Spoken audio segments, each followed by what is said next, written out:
What if the person you're pretending to be is killing the one you were born to become? We learn early how to shape-shift, not out of deceit, out of survival, out of a primal need to be accepted by the tribe, to be kept warm by its fire. As children, we study the room, watching which parts of ourselves win smiles and which parts invite silence. We adjust accordingly. We mold, we mute, we forget, and somewhere along the way, we confuse fitting in with being whole. But wholeness doesn't come from applause. It comes from alignment. And alignment requires war, an internal war between who you've been trained to be and who you were born to be. This is not a metaphor. It is a psychological reality. Jung called it the conflict of the persona and the shadow, the mask we wear to be loved versus the truth we bury to be safe. The Stoics warned of this trap centuries earlier. Epictetus said, "If you want to improve, be content to be thought foolish and stupid," meaning, if you aim to live in alignment with truth, you must sacrifice the illusion of acceptance. And yet today, in an era of constant broadcasting, we've made validation a daily ritual. We refresh for approval. We shrink for likes. We abandon our depth for digestibility.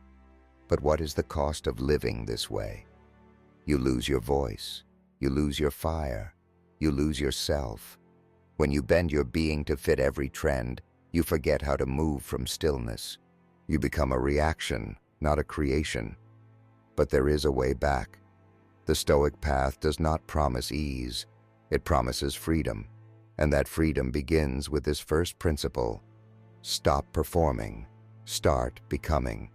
Becoming requires solitude, reflection, silence, the space to hear your own voice again, unfiltered, unedited, unafraid. It means creating something no one sees, saying something no one agrees with, doing something no one understands. Because if you are always understood, you are likely not telling the truth. This first chapter is not about creating art. It is about creating space. The kind of space where truth can emerge, not from fear or fame, but from stillness. To create for yourself is to reclaim your own soul, to turn inward for permission, to let go of the trembling need to be seen and embrace the powerful urge to see, clearly, bravely, and without compromise. The moment you stop curating your life for others is the moment it begins to belong to you again. This path isn't loud. It doesn't require an announcement.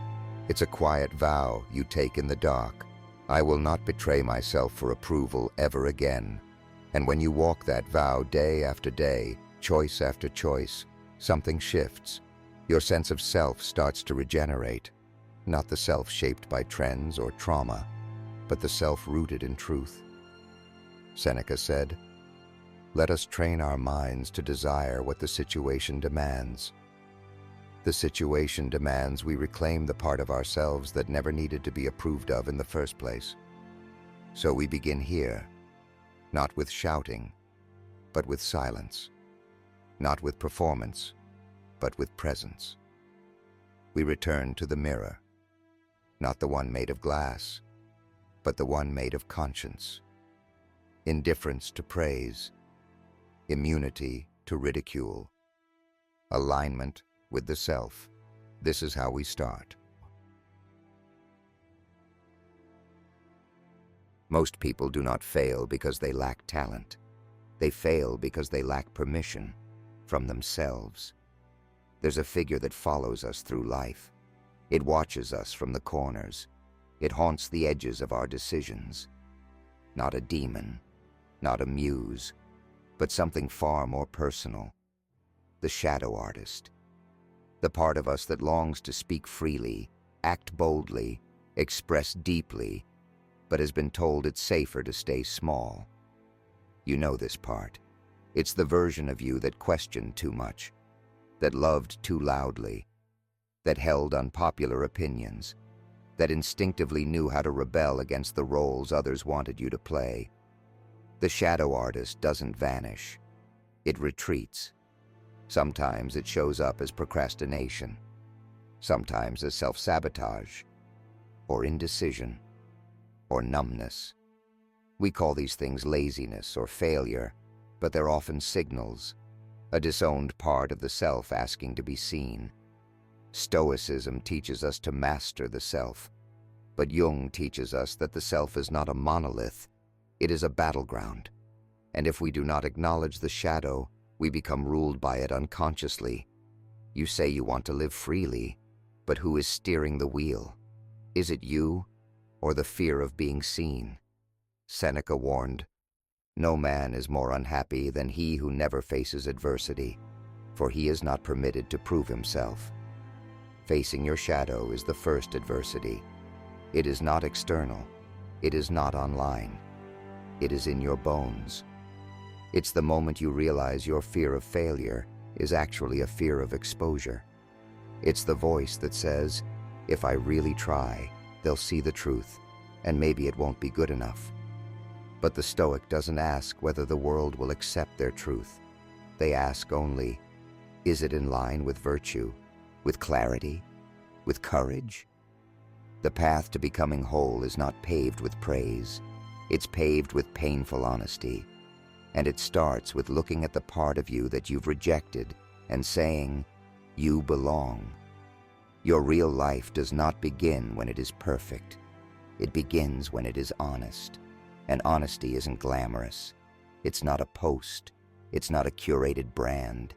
It's the quiet decision to stop lying to yourself. It's admitting that the job you work drains your soul, that the relationships you keep are built on obligation, that the way you spend your time is not aligned with your values.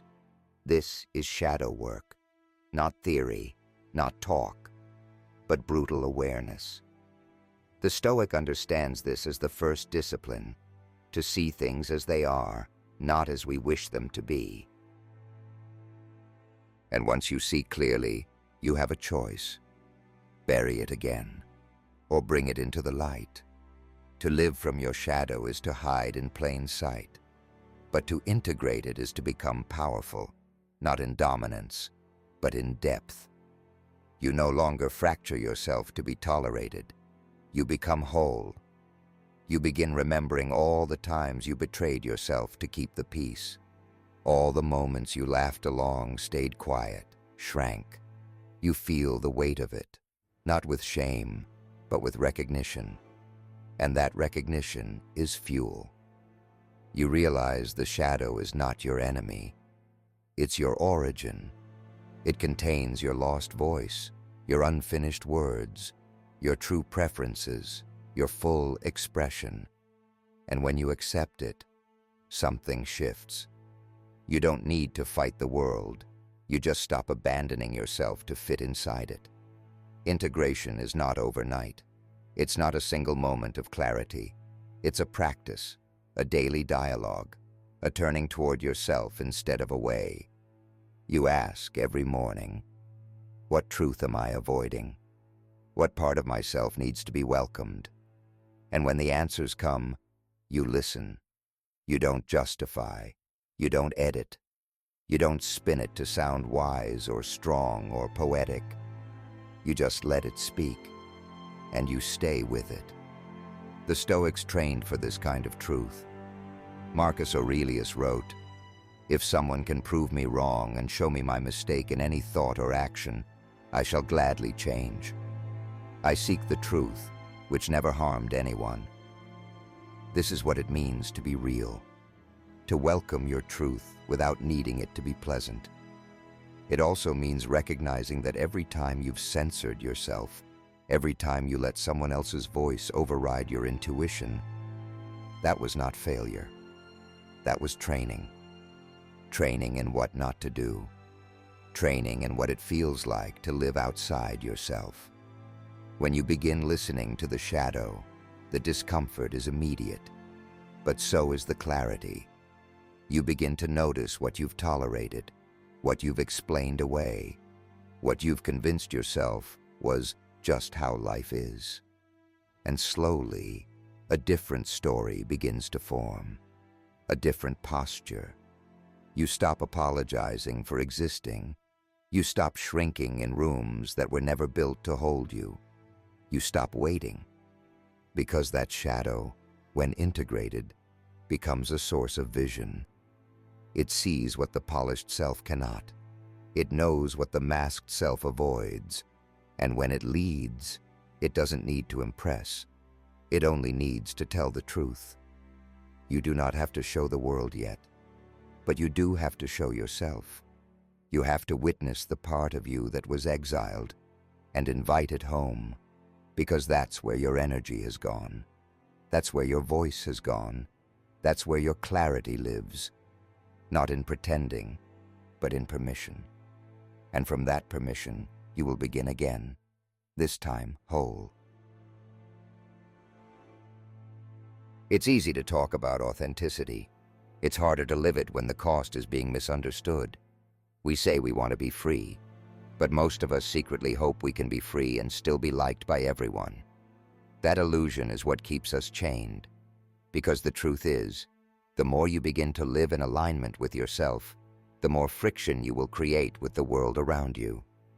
People who once felt comfortable with you may begin to feel threatened, not because you are harming them, but because you are no longer hiding. And when one person refuses to hide, it reminds everyone else that they still are. This is the paradox. If you are brave enough to stop performing, you will be punished for it. But you will also be free. Epictetus taught that we suffer not from the events in our lives, but from our judgments about them.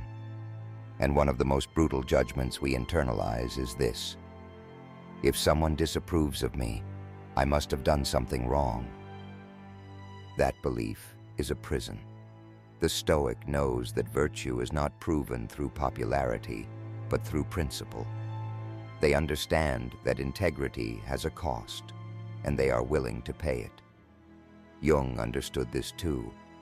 When we begin to live from the self, whole and undivided, we must accept the consequence of becoming unfamiliar to others.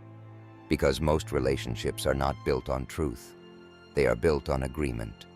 So when you stop agreeing, something breaks. Let it break. You are not here to be agreeable. You are here to be real. You are not here to be palatable. You are here to be whole. The courage to be disliked is not about becoming reckless or arrogant. It's about recognizing that peace does not come from keeping everyone else comfortable. Peace comes from refusing to abandon yourself. And yes, you will be judged. But far worse than being judged by others is being silently condemned by your own conscience because you never had the guts to live your truth. You begin to see the subtle contracts you've signed without knowing it. Agreements where your silence is exchanged for belonging, your authenticity for approval, your needs for harmony. But these are not contracts. They are cages, and freedom begins the moment you stop honoring them. The Stoics believed in living in accordance with nature.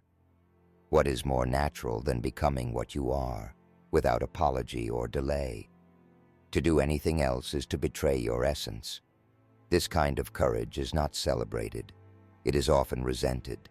You'll be told you've changed, that you're too much, too intense, too quiet, too distant. Good. That means you've stopped shrinking. Jung taught that individuation, the process of becoming whole, requires separation. You cannot belong to yourself and belong to everyone else at the same time. There is grief in this, and there is glory. You will grieve the false peace, the false roles, the false safety. But what you gain in return is irreplaceable. The ability to walk into any room and still belong to yourself. You become solid, not stubborn, but rooted, grounded, awake. You stop asking questions like, will they like me? And start asking, will I respect myself after this? The courage to be disliked is not a phase, it's a discipline. It's the muscle you build every time you stand your ground in the face of raised eyebrows, passive aggression, or silence. It's what allows you to say no without guilt, to speak without trembling, to walk away without explaining. This courage is forged in fire, in lonely nights, in the sting of disapproval, in the echo of your own doubts. But it is also forged in clarity, in the peace of knowing that your life is yours again. A Stoic does not measure success by comfort or consensus. They measure it by whether they lived in accordance with their values, regardless of the outcome. What would you create if you weren't afraid of judgment? Who would you be if you didn't seek approval? What kind of life would you build if you were willing to lose people to find yourself? Most won't ask these questions, and those who do often flinch at the answers, because the truth demands something rare: courage. And the courage to be disliked is not about pushing people away. It's about no longer betraying yourself to keep them near. You will be tempted to shrink again. You will feel the pull to explain, to soften, to perform. You must resist. You must sit in the discomfort until it transforms into power. Power not over others, but within yourself. Power to choose your path, your pace, your principles. You begin to realize how much of your life was designed to keep others comfortable. You wore clothes to appease. You laughed to deflect. You agreed to avoid. You conformed to belong. But now, you belong to yourself. You walk differently. You speak slower. You act with intention. You no longer fill silences that don't need to be filled.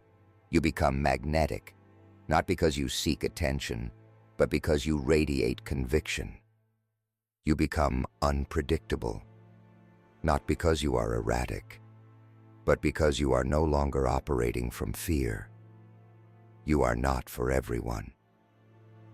And finally, that truth no longer scares you. It sets you free. Because the deeper truth is this: they never really knew you. They only knew the version of you that was convenient. And now you are done being convenient. You are done being pleasing. You are done being palatable. You are here to be who you were before the world taught you who to pretend to be. Again and again and again. No matter who walks away, no matter who stops clapping, no matter how long it takes. This is the courage to be disliked, to stop molding, to stop apologizing, to stop begging, to stop waiting. You are done with all of that. You are not here to earn your right to exist. You are here to embody it, and you do. By now, the silence of external approval has grown louder. What once felt like absence now feels like clarity. Because when you stop seeking permission from the outside world, you start hearing the faint signals from the inside. The voice that was once buried beneath expectation, shame, and performance begins to speak again. But here's the truth no one tells you. Freedom isn't found in expression alone.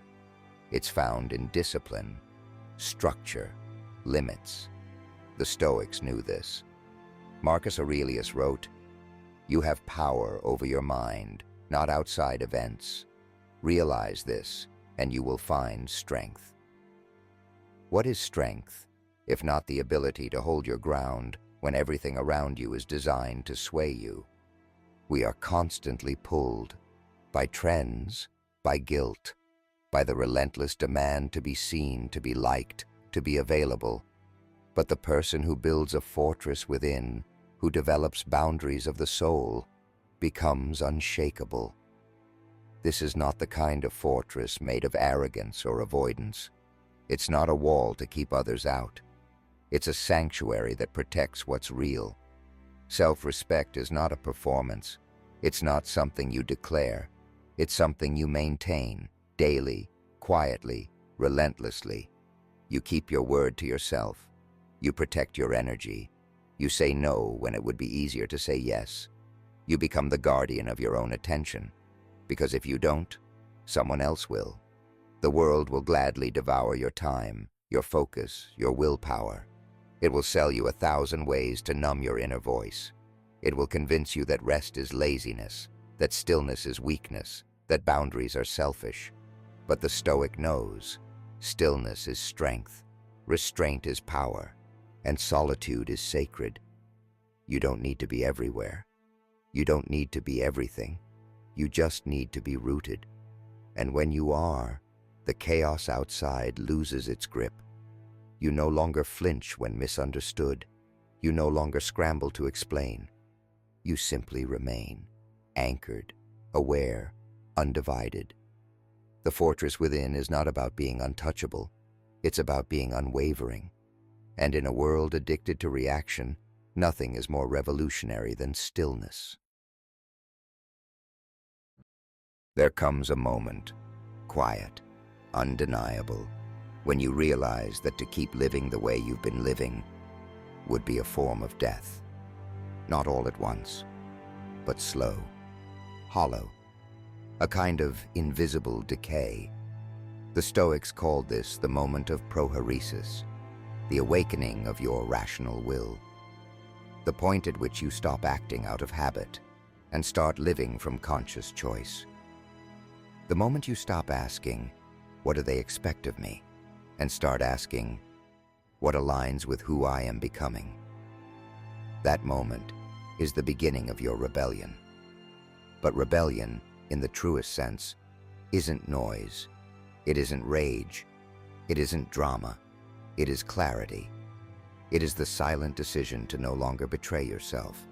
And make no mistake, self-betrayal doesn't always look like chaos. It often looks like compromise, like saying yes when you mean no, like tolerating things that quietly erode your spirit, like wearing a mask so long you begin to forget what your real face looks like. But here's what the Stoics knew, and what Jung confirmed in his own way. The soul can only take so much falsehood before it revolts. At first, the revolt is internal, a heaviness, a disconnection, a hunger for something more. Then the symptoms appear: apathy, restlessness, irritability, even despair.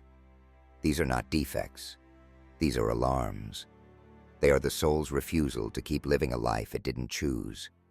And if you are brave enough to listen, if you refuse to medicate those signals away or bury them under productivity, then something remarkable begins. You remember your power to choose again, not just your routines, your entire identity. You begin to unwrite the script. The Stoic doesn't wait for the world to offer permission. They create their conditions from within. They do not beg the system to change. They change themselves, and in doing so, subvert the system's influence entirely. That is the rebellion. Quiet, uncompromising, daily, to build your life from principle rather than pressure, to choose discomfort over dishonesty, to act without the craving for applause, to value your time like it is your soul, because it is. Jung believed that when we repress the truth of who we are, we project it outward, turning the world into an enemy. But when we integrate that truth, we no longer need enemies. We no longer live in conflict, because we are no longer split. The rebellion is not about fighting the world. It's about refusing to abandon yourself to it. And when you live this way, everything changes. Not because the world suddenly approves of you, but because your approval is no longer for sale. You stop chasing peace and begin to embody it. You stop chasing freedom and start choosing it. This chapter is not a call to burn everything down. It's a call to stop building things that aren't yours. Burn the contract you never signed. Revoke the identity they gave you. Stop managing perceptions and start embodying truth. This is what it means to be a creator, not just of art, but of reality. Not just of output, but of self. Not just of content, but of character. The rebellion has already begun. The only question left is, how far are you willing to go? If you've come this far, something in you refuses to die quietly. You've watched yourself peel away the layers, the masks, the agreements, the fears. You've stood naked in the mirror of your own making. And now, here you are. Not perfect, not finished, but real. And in this raw, exposed place, you find something still burning. Not anger, not defiance, but something older, wilder, more sacred. It is the fire that remains. Every philosophy, every system, every movement that has tried to tame the human spirit failed to understand one thing, that beneath the conditioning, the culture, the trauma, the pretending, there is something in you that never gave up. The Stoics knew this fire intimately. They called it hegemonikon, the ruling faculty, the inner citadel, the part of you that cannot be touched by external events. It is the part that chooses how you respond, how you rise, how you begin again. Jung knew it too. He called it the self, not the ego, not the mask, but the whole, the union of shadow and light, the quiet center from which authentic life flows. This fire is not loud. It doesn't scream for attention. It doesn't beg to be seen. It simply burns. And when you live from that place, everything false begins to fall away.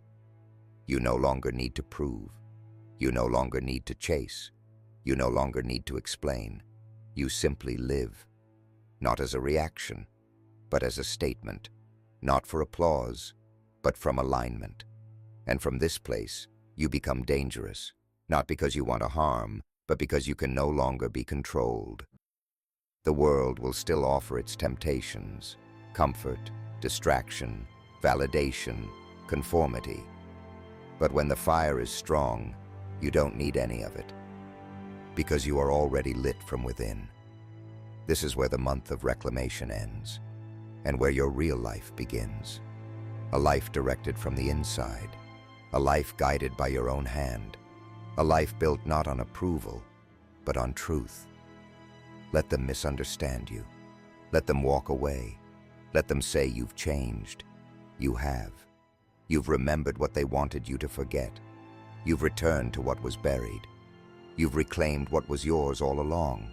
Now protect it, because this world does not need more performance. It needs more truth. And the most radical act of truth you can offer is to live your life as only you can. If this video sparked something in you, don't let it go dim. Rewatch it, reflect on it, and most importantly, act. This video was part of a month-long framework, one that invites you not just to think, but to transform. So here's your next step. Week 1, create something just for you. Don't show anyone. Week 2, confront your shadow. Ask, what part of myself have I disowned to be accepted? Week 3, say no to something you've tolerated for too long. Week 4, choose one truth and live it, loudly, fully, without apology. Leave a comment with the words, I choose myself, if you're claiming this path. And subscribe, because this is only the first fire. We're building something much bigger. Until then, stay sovereign, stay awake, and let the fire remain.